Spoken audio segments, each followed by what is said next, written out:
I asked my audience which are the most Kenyan dishes from various Kenyan communities that they normally make in their homes. So if you really want to have an authentic Kenyan experience, these are the 7 dishes you should be making, okay? And if you are Kenyan, let me know which one of these you make most in your home. And then I have one issue because I think the most famous Kenyan community, I cannot seem to find their main dish. I don't know where to get it. I don't even know whether to call it a dish. And I really want to represent like the most popular Kenyan dishes. So I'll be going on a journey and I hope I'm going to find their dish. I am asking all my friends who are from that community, where do I get it? I don't know. But first, let's start with the Kikuyu community. I'm one of them. I'm representing my people. A lot of people don't believe that I come from Centro, but I do. I was struggling between should I make regular githeri or mukimo, but mukimo won. So that's what we are making. And these are the ingredients. So mukimo, I'm going to make it with, we have the green maize that have already boiled. We have some peas here, and we are going to use pumpkin leaves, which is this. This is actually my dad's most favorite meal, and I love that for him. So these are pumpkin leaves that grow from, when you're growing a pumpkin. So I need to wash this and chop them up, and we're going to put that with the mukimo. Now, mukimo is usually served with beef stew, so I'm going to make it the way it's normally served. It's a quick but delicious dish. I'm excited for this. Let's go. So what I'm going to be doing, I'm going to be counting down this meal from, in my own estimation, the not so delicious to the absolutely very, very delicious. So this is number 6. And I started at number 6 because, as I said, the 7th dish has given me such a headache to make, and I don't know how I'm going to get that. I've really, really tried, so let's wait and see how that goes. But for now, mukimo for me is number 7. And before we continue, I'd like you guys, if you're Kenyan, just write down for me what dishes you think I'm going to make from which community. I'm only making 7 of them. Let me know if your guesses are right. So type them down below, like type like this community, you make this one, and then you're going to see who was right. This is so exciting. So for me, the mukimo comes at number 6, just basically because I've had it all my life. So according to me, it's the least exciting one. As we were saying, I think a few videos back, if you grew up eating something, it's just not as exciting as the new dishes that you later come and find out that other Kenyan communities have been eating all this time. So yeah.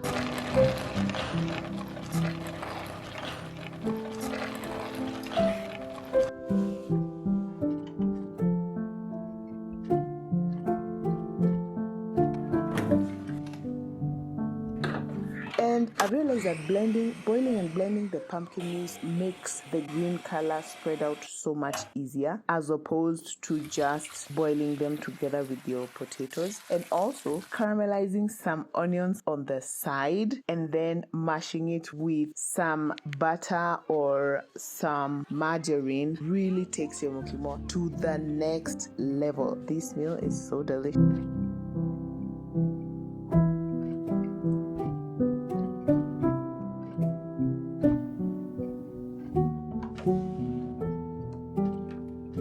Just wait and see how this green color is spreading so beautifully in all the food. And yes, sometimes you can make mukimo without the green stuff, but we are doing this as authentic as we possibly can.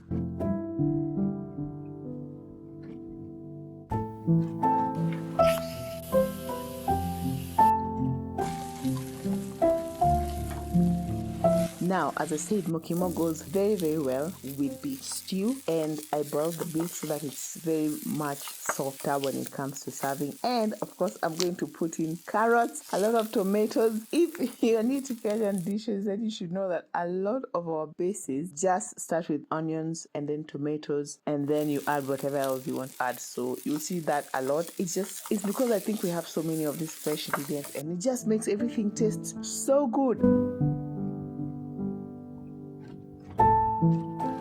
I didn't put a lot of spices. I literally just used Royco and a little bit of soy sauce. Wow, how yummy does this beef stew look? Delicious. And then, of course, garnishing with some coriander or dhania is a must.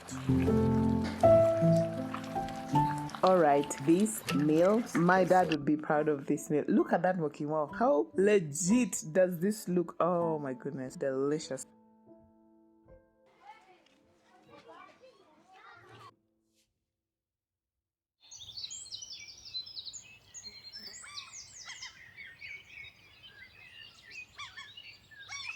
Number 5, let's go to the Lakeside. Yes, of course, I'm pretty sure if you're typing the meals that you think I'm going to make from major communities in Kenya, I am sure this was one of them. Let me tell you, I love tilapia with ugali from our guys at the Lakeside, our Luhya people. Shout out to you guys. And I'm going to serve this with some spinach on the side because that's typically how we would have it. I love this meal. I love this meal so much. I've done a video showing you various ways in which you can cook fish. And for me, the deep fried fish stewed in a little bit of that delicious tomato onion base is a winner every single time. I remember like when I was pregnant with our firstborn, this was the only thing I craved. And because it was my first pregnancy, my husband was very indulged me every single time because I used to be like, the only thing I want is tilapia with ugali. I don't know. I think from then henceforth, ugali has been my most favorite dish ever. I love it so much. And you can buy this fish when it's ready deep fried, or you can buy it raw and deep fried in your house. I've done it both ways. I actually think buying it deep fried just makes your life so much easier. If you can find a place where the oil is clean and everything. Oh my goodness, my mouth is watering. Look at this.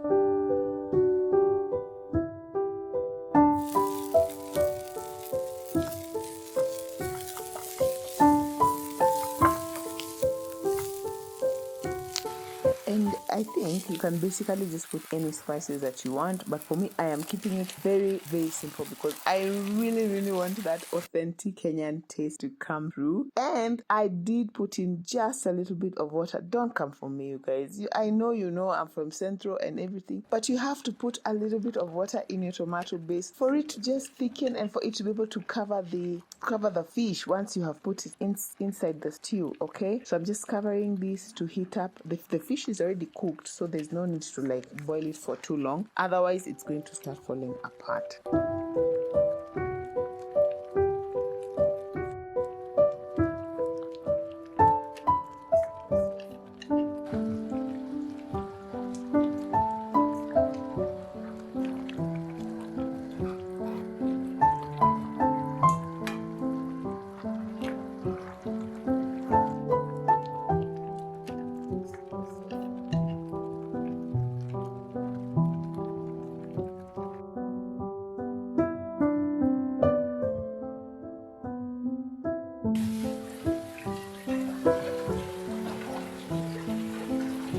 And I'm going to serve this with ugali, of course. As I said, this is just one of my most favorite things to have, and it's so easy to make. It's just maize meal and water. I think for people who are not Kenyan, initially when they come here, they just find it such a plain meal. Like it doesn't have. Okay, I've heard people who put like blue band. Like what? Why would you put margarine in ugali? Why would you put anything? It's supposed to be as plain as possible so that it can absorb the flavor of whatever it is that you're eating it with. It is delicious. So yeah, it's just when guys first come here, they find it so strange, but then it grows on you. I love this so much. I hope you guys are typing down what other meals from which communities you think I'm going to make, okay? And of course, as I said, I'm serving this just spinach. Delicious.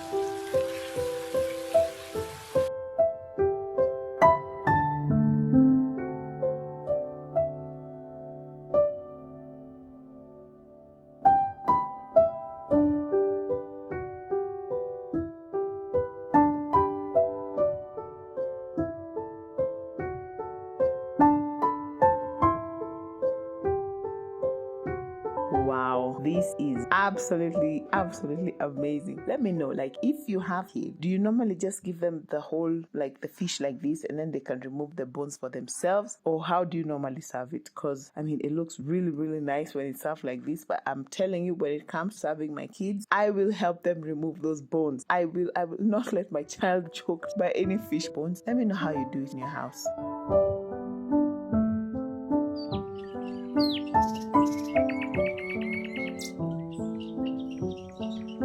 So when it comes to the Kamba community, I've really been just looking for what's the best dish to make, because they have a lot of yummy dishes, but I have settled on mudokoy because that's I think the one that's best known from that community, and it's sort of like dairy, but we are going to use maize that has been dehulled. So I'm not using green maize like I did the one for mukimo. This is actually hard maize, but what has happened is that it has gone through like a pre-grinding process to remove the outer shell, which is hard to chew. And so what happens is that when this mudokoy is cooked, it actually ends up being quite soft. All right, my maize is pretty hard. I need to soak it for about an hour with boiling water, and then I'll put it in the pressure cooker to boil together with the beans.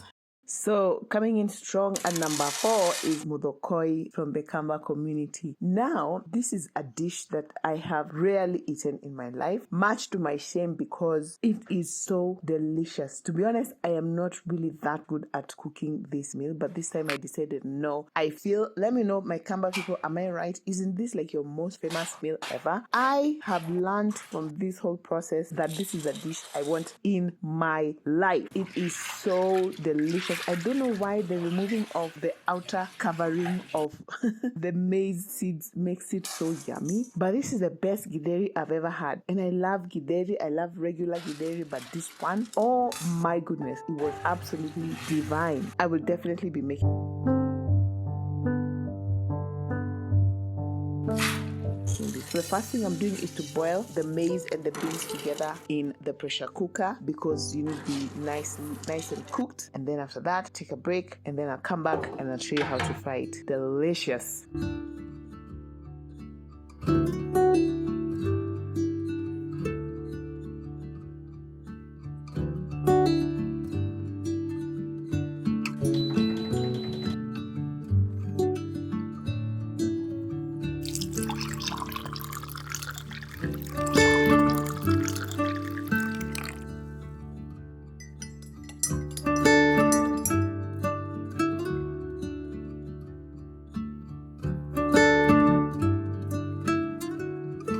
I'm holding on to my cup of tea because I had a stool here on the side that I was using to hold my cup of tea when I'm reading or relaxing. My boys broke it. They broke the stool. Yes, they did. Welcome to a life with 3 boys who are forever wrestling. My goodness.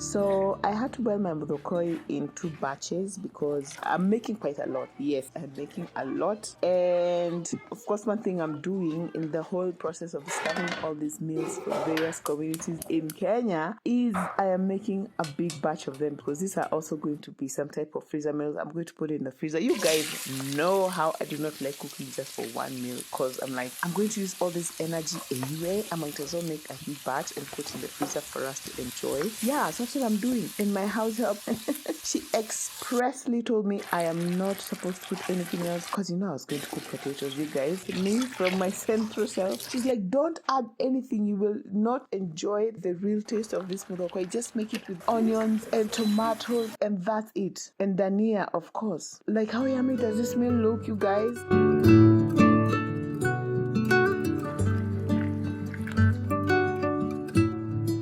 The one thing I did insist that I was going to put is some lemon juice. Let me tell you, putting lemon juice in your food just before you serve takes it to a whole new level. Try it, whether you're making githeri or beans or whatever, try it. And of course, I am serving it with ripe avocado, because everything tastes better with ripe avocado on the side, you guys. Yummy. My kids are going to love this meal by force, by fire, because I will be making this a lot.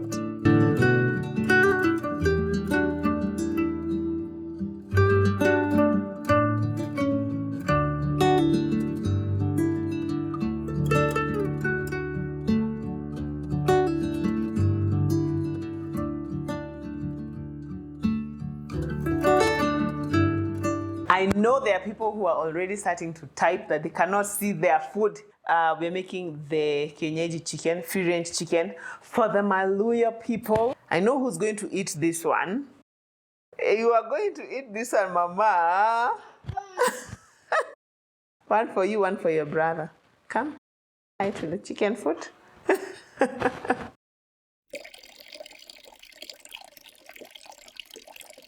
So coming in at number 3 is, of course, my Luhya people. I have not forgotten. I'm making kienyeji chicken, and the first thing I'm doing is I'm going to boil it with some lemon just to make it soft, because it can be really, really tough made since it is free-range chicken. And once I boil it, then I'm going to stew it, and we are going to serve it with ugali, because guys from Western and from the Lakeside, everything is served with ugali.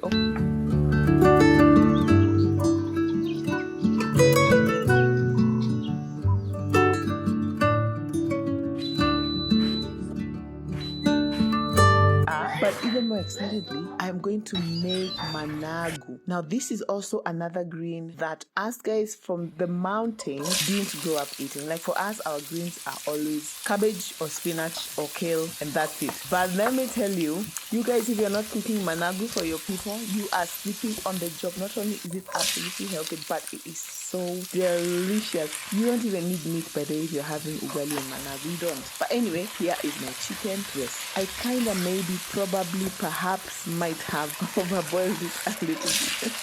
Yeah.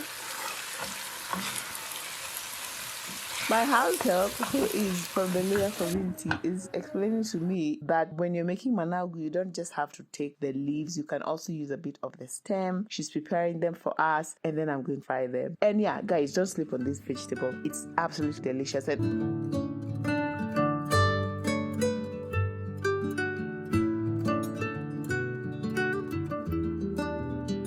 Also important to pre-boil it just a bit to remove the bitterness, but then after that, yeah, you just fry it.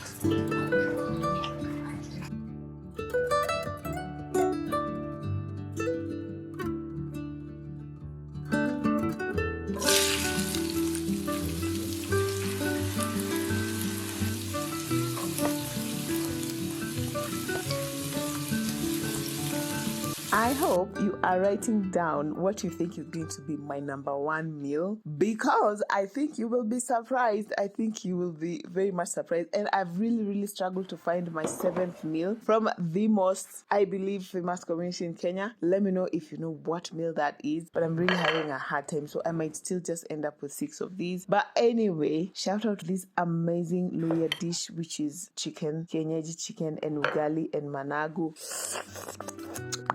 How awesome does this look, guys?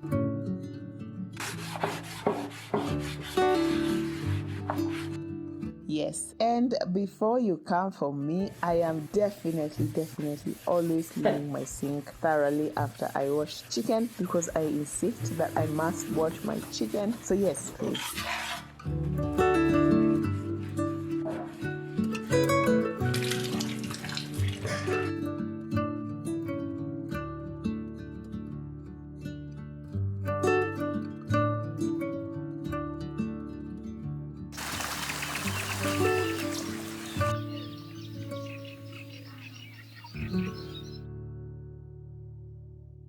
So now when it comes to the coastal region, of course, this is like my most exciting, one of the most exciting when it comes to food in Kenya.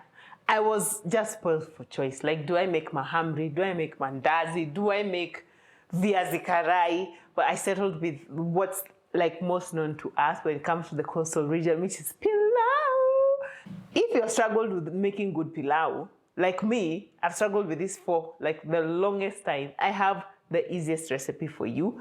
And you know, I used to think that pilau has this really hard and fast rules of how it's supposed to be done. You have to put potatoes, you have to deep fry the potatoes before, you cannot put tomatoes. Let me tell you, we are going to make this easy on ourselves, because all we want is just yummy pilau, okay? So the first thing I want to do is I need to pre-boil my beef, because it just makes it easier. And then I also want to get a lot of broth, which is what I'm going to use to cook the rice itself. And I'm just going to pressure cook it for like 15 minutes, not too long. And I'm going to put more water than I usually would because, as I said, I need broth for making the pilau. And then, as that's happening, I'm going to be toasting the spices. I want to toast the spices and prepare the rest of the ingredients. And I'm going to serve the pilau, of course, with kachumbari. But first, let's get this going.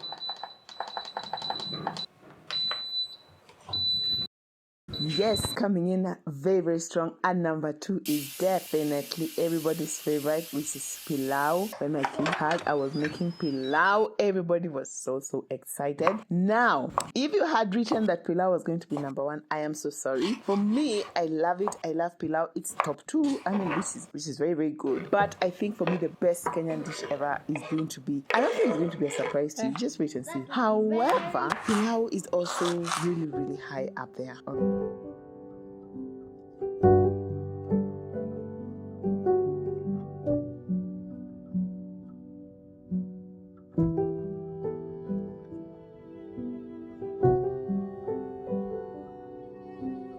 Right? And one of the secrets of making very good pilau is using a lot of onions, a lot of onions. So that's what I'm doing. I'm just caramelizing so many onions because it gives you such a rich taste. And then after that, I'm just going to put in my spices. You can use pilau masala from the supermarket, or you can use just your own regular spices. Like for me, for the spices I'm using star anise, I'm using cardamom, I'm using cinnamon, I'm using cumin seeds, and lastly, I'm also using star anise. Yes, I think I said that. Definitely, yes. So very, very key. And if you toast them before, they will be even tastier.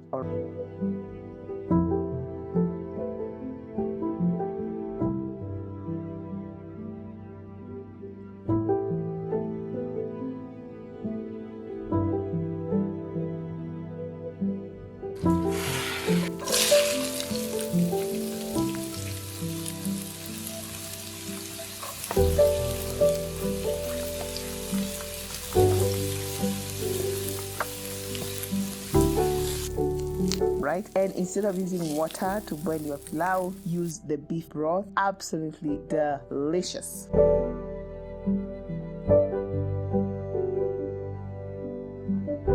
And as I said, the coastal people, these people can cook. Let me tell you, I will fight anyone on this. I think the coastal people in Kenya have the best meals ever, hands down, because of that Arabic influence and everything. Oh my goodness. Like, as I said, I was really, really torn between, like, what do I make? Like, what do I choose? Because all their meals are so delicious. But I feel like pilau is the one that is most known when it comes to the coastal people. And now, let's make some kachumbari.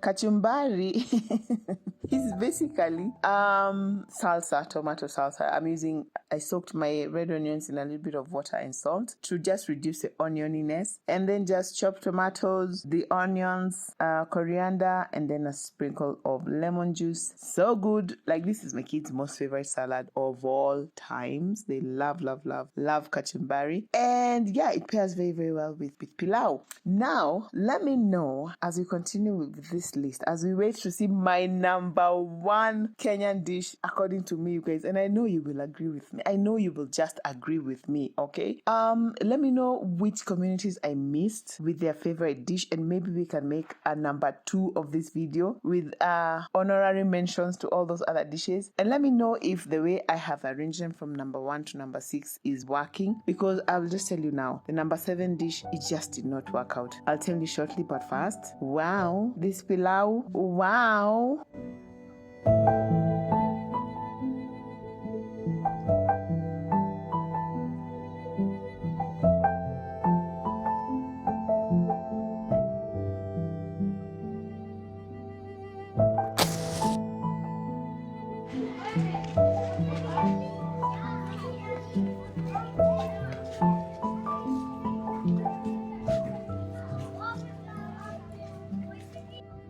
let me just tell you, the kids asked for seconds and more seconds of this pilau. If you have been struggling to make your own pilau, this is the recipe you need to use. It's so easy and delicious.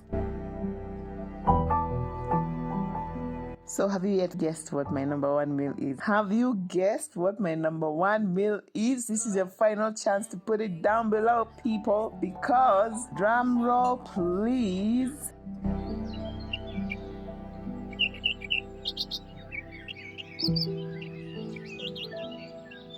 Of course, my number one meal had to be nyama choma from the Maasai community. Woo, woo, woo.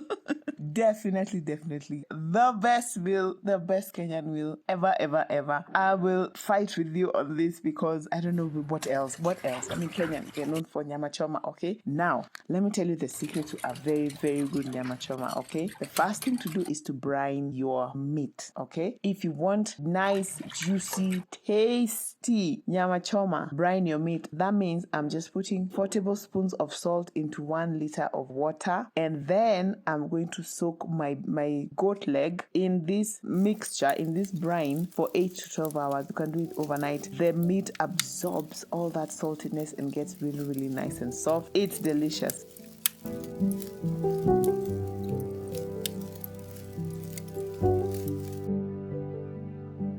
So mine has been in my fridge for about 8 hours, and now it's time to get to roasting. Okay, I'm using a regular grill with charcoal. As you've seen, our help has been fighting with that fire for us. The last thing I'm going to do is to just squeeze some lemon on the goat leg, wrap it up in foil, and let's go, people. Let me know if this is what you had chosen, because yeah, I mean, this is it. This is the real deal, people.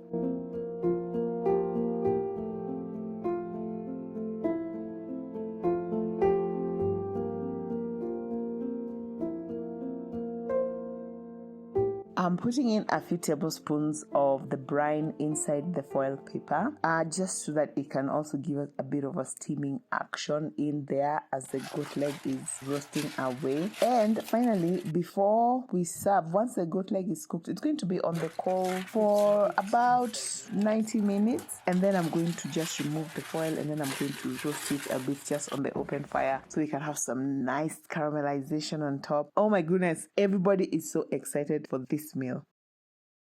So many thanks to our Maasai people for introducing us to this delicious meal. Now, unfortunately, I just could not find mursik from my Kalenjin community. I really tried because I feel like they're the most famous Kenyan because of all the running and everything, but I just could not find mursik. I didn't know where to. I've never seen it in my life. I've never tasted it. But every time you ask, of course, the most what do Kalenjins eat? Everybody says mursik, but nobody shows you where to get it. So yeah, unfortunately that one did not work for me. What I am serving my goat leg with, I'm serving it with roast potatoes. Okay, so we've just peeled potatoes. Are they really roasted? Okay, I'm just going to put them in foil after putting some spices and salt.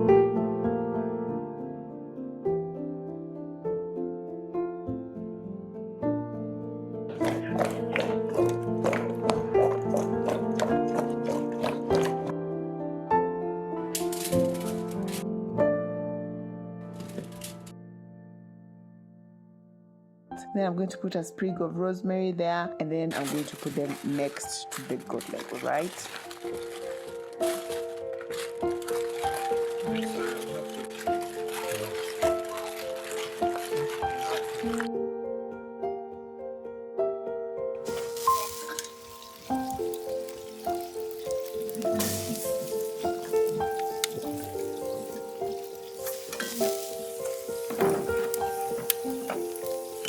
So this is what we're having for dinner. So actually I started making this at around 5:30 or 5 p.m. and it's been going for a while. So as you can see, it's gotten dark. My kid cannot wait for this meal, and honestly neither can I. Yes, initially I was going to trim off the fat from this goat leg, but my husband was like, no, that is the best part. So I left it. How yummy does this look?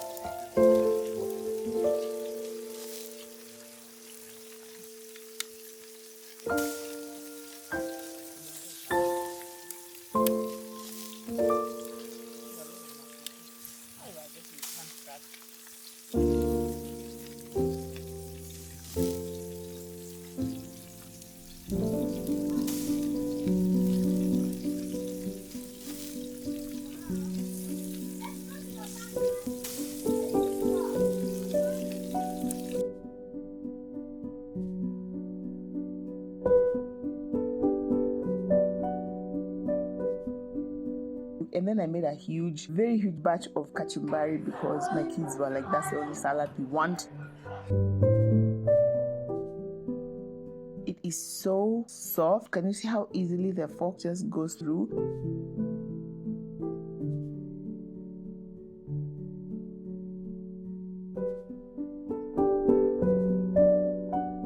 Can you see how well cooked it is on the inside? Yes, we Kenyans love our meat very well done. This was such a hearty meal. I can tell you for free that I'm going to be making this so often. And fun fact, every time my husband and I go out for a date night, this is the only thing I eat. I'm like, no, I just want nyama choma. This is it. This is all I want. Delicious.